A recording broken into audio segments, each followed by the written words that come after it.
All righty, everybody. Welcome to Talking Real Estate with Champions Real Estate Team here at Berkshire Hathaway Home Services Ambassador Real Estate Company. My name is Mark Wayne II, team leader at Champions Real Estate Team here. Joining us on our Talking Real Estate segment is Jeff Peterson, who is with Champions Real Estate Team, Rich Howdle, who's with Champions Real Estate Team, and then we have Russ Williams at Arbor Bank, and then Thor Larson on the Champions team. He's joining me here in the office as well. So happy to have you here. And I'm just kind of give you an update on what's going on in the market this last week. And Russell kind of touch on what's going on in the mortgage industry to keep you up to date with all that fun stuff. And let's jump right into it as we go through here over the lunch hour. Share our little diagram that we got with regards to what's going on in the marketplace here. So over the last week, we've seen 472 new listings. So new homes came on the market. That's up from about 420 from last week, but we are actually down in the number of contracts written. So we're at 374, which is pending listings. So the ones that basically got contracts written on them. And then we are up on sold homes, which basically means what the market was doing about 30, 60 days ago at about 660 listings. So the thing I kind of find interesting here is what we're looking at is we had obviously an increase in homes that came on the market, but we had a decrease of number of contracts written. So we know right now that we're about 2250 on active listings in the Omaha MLS, Omaha area. That's including Blair, Plattsmouth, the surrounding areas.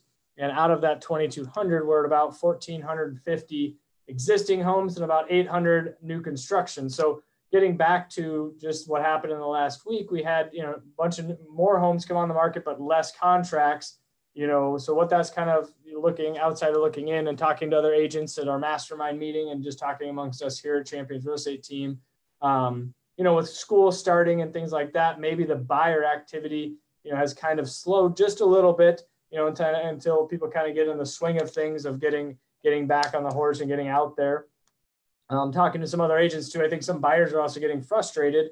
Maybe they've written 2, 3, 4 offers and they're kind of like, all right, I'm going to take a little bit of a breather, to slow down from that aspect of it. But in my mind, I'm like, well, I'd keep going after, because as people are going on the sidelines, if you're a ready, willing, and able buyer to jump in the market, why not? If other competitions, going to the sidelines, keep going as we go with the interest rates and stuff to that sort. So as we see, the market is still very strong. Going through there, I'll exit out of this slide here, but and jump into, let's see. Share this screen. Back to the facts. So kind of looking at what's gone on, big picture aspect of it from one month to the next. So we're basically down, as we say, the number of active listings on the market, about 6%. And from this time last year, we're down about 45%. So typically we would see more listings start getting on the market here in the September timeframe. And then it kind of tapers off as we go into the winter. Because most people don't want to be looking at houses when it's cold out. But the thing is what I've seen is even in December, people are still playing golf. So the weather's nice enough, that even that kind of mindset of, we're going into winter, we're going into holiday seasons, is still a great time to list your house. As the market goes, the inventory goes down, buyers are still out there looking to get into that. But yeah, so that's kind of the big picture of it. I guess we'll kind of jump in here with Russ and kind of talk about what's gone on in the mortgage industry. So right now you're muted. He's kind of out in the country here. So maybe we'll talk about some different types of loans for farms and stuff. So, hey, everybody. Interest rates are still at record lows. In fact, it's interesting. The reason why they're at record lows to a great extent is because the Fed is pumping billions of dollars in every month to keep interest rates low. And as long as COVID presents this issue, we likely will see rates stay low. So what that basically means to you is your buying power, your borrowing power, I should say, has never been lower and likely won't be any lower in the future. So this is a great time to buy. Also, to Mark's point, with inventory being down, consider guaranteed rural housing. Maybe you want to expand your search a little bit, look at a little bit further. And so I'm kind of dressing the part here today. Hopefully that's okay. But interest rates are staying very low. Your 30-year fixed rate money for top tier credit for your conventional loans is likely going to be at or below 3%. Much as we talked about in previous weeks, many lenders are still capacity pricing. They are running over capacity as far as their ability to get loans through. And so you're seeing that in your interest rate a little bit. Your government loans are a little bit below that, but as these guys would probably tell you, if you're a buyer out there and you're coming to the table with non-conventional financing or cash, it may be a little bit harder to win those bids. So it's very important that you visit with professional realtors like these guys on the call here to make sure that they advise you on how to structure your financing as far as what type of financing to make sure that your chances of winning that bid are as high as possible.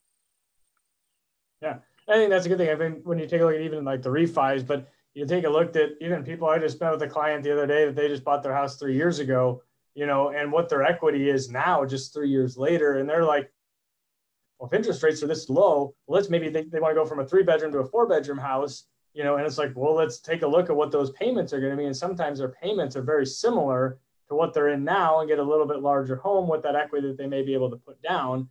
And then I even had a discussion. I was actually over at their house for a couple hours, and we talked about buying a new house. We talked about even just renting their home, because our goal here at Champions Real Estate Team is basically to help educate and coach you, on what is the best decision for you. Yeah, I'd love to sell your house. That's what we do. We buy and sell houses, but it's like, if I can help you grow your net worth, by keeping that house, and, if that's an option, you have that property management aspect of it. But is that something that you want to get involved in rather than just walking, okay, hey, we can sell your house for this. Let's get it on the market. Let's go buy another house, but you could have kept that little passive income, and then, see what's best for you and your family going through that. So that's something that we like to take a look at and go over those options, whether you're buying a house, selling your house, or even renting that house, and then talking to somebody like Russ and saying, hey, does that make sense, to do that, financially for them, and can they do it? I know Russ kind of talked about too, sometimes when you have those rental houses, you're buying a rental house, you get a net on there, whereas they'll take a look at that. If the mortgage is $1,000, they'll be able to take $750 of that as income, basically. I mean, correct me if I'm wrong, but they think that's something we kind of looked at, that's an option that some people look at. I may have other debt, I may have student loans, I may have a credit card debt, but buying another house is sometimes good debt, so the bank may look at that a little different. So I mean, that's something I think that is a big misnomer, is that, well, I don't want to get in the investment, I'm going to have another huge debt. Well, if someone else is paying that debt, and maybe you have a 25% vacancy threshold, I think that the lenders kind of put in there, then you're able to cover some of that. But I mean, correct me if I'm wrong, or if you have anything to add on that. You're correct. I'm very bullish on real estate. I can give you all kinds of statistics. We have a demand for housing that's going to continue long term. We have millennials that are coming of age, and their incomes are rising. They need a place to live. They're either going to buy a home, give one of these guys a call, or they're going to rent. And in the event that you are interested in maybe diversifying your investments, if you take a look and Google it if you want to, between 80 and 90% of all millionaires got there by using real estate as an investment vehicle. So in the event that you would like to build a residual passive source of income, real estate is a wonderful way to do it. And we'd love to have that conversation with you. Yeah. I think that's the thing. Just talking to these clients I met with the other day, is that their house is, below 300,000 in that 200 ballpark. And they're like, I had that exact same discussion. I'm like, you have the millennials, the new income earners coming into the marketplace. They don't have any place to go. They don't have, when I bought my house 2007, you had the Hearthstones of the world, you had celebrities, but now those houses, the lowest priced house of a celebrity new construction home is basically about $215, $213, and so people coming, those young professionals in that marketplace. And if you have those existing homes, they're not making any more of them right now, and so that aspect is growing your value. And so if you hold that house as a rental, and say, right now it's, the market's showing that it's worth, 200,000. Well, in 5-6 years from now, you can't guarantee anything, but if they're not making any more, it's just a simple economics, supply and demand, that not only are you getting $1,000, $1,500 rent check,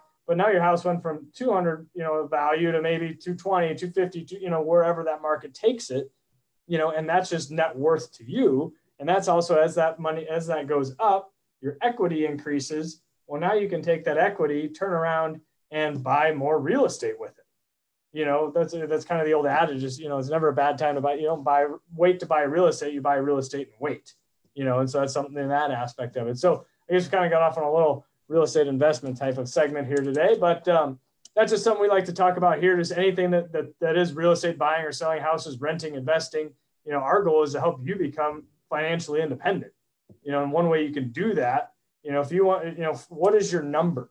What number would it take for you to walk into your job today and say, thank you, I'm done? Is that $3,000 a month? Is that $5,000 a month? Well, if you're getting a passive income of $300 a month from a rental property, simple math, you need $3,000, you need 10 homes, on average, so is that worth managing those or having a property manager do that? Maybe it cuts it from 300 to 200. Okay.